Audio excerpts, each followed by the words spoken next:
তাকওয়া, অদৃশ্যের ভয়ে বেঁচে থাকার গল্প। হুক।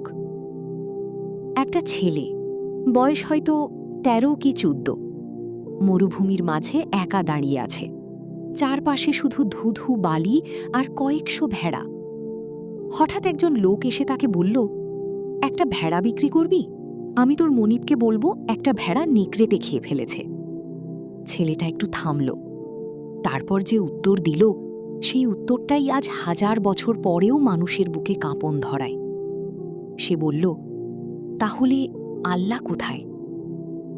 এই একটা লাইন, তাহলে আল্লাহ কোথায়, এই লাইনটার মধ্যে লুকিয়ে আছে ইসলামের সবচেয়ে গভীর, সবচেয়ে ভারী একটা শব্দ, যে শব্দটা নবীজি সাল্লাল্লাহু আলাইহি ওয়াসাল্লাম বারবার তার সাহাবীদের বুকে গেঁথে দিতেন।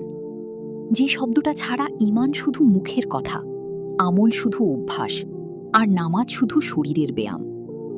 শব্দটা হলো তাকওয়া।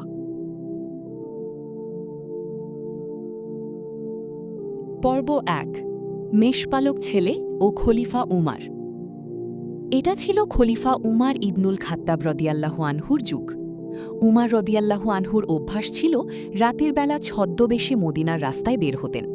কারণ কে খেয়ে আছে, কে না খেয়ে আছে, কার ঘরে দুঃখ আছে, এসব তিনি নিজের চোখে দেখে বুঝতে চাইতেন। একজন শাসকের এই দায়িত্ববোধ আজকের দিনে ভাবাই যায় না।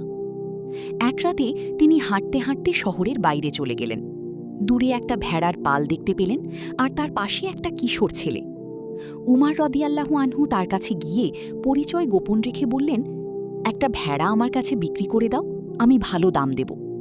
ছেলেটা বলল, এই ভেড়াগুলো আমার না, আমি শুধু রাখাল, এগুলো আমার মনিবের সম্পদ।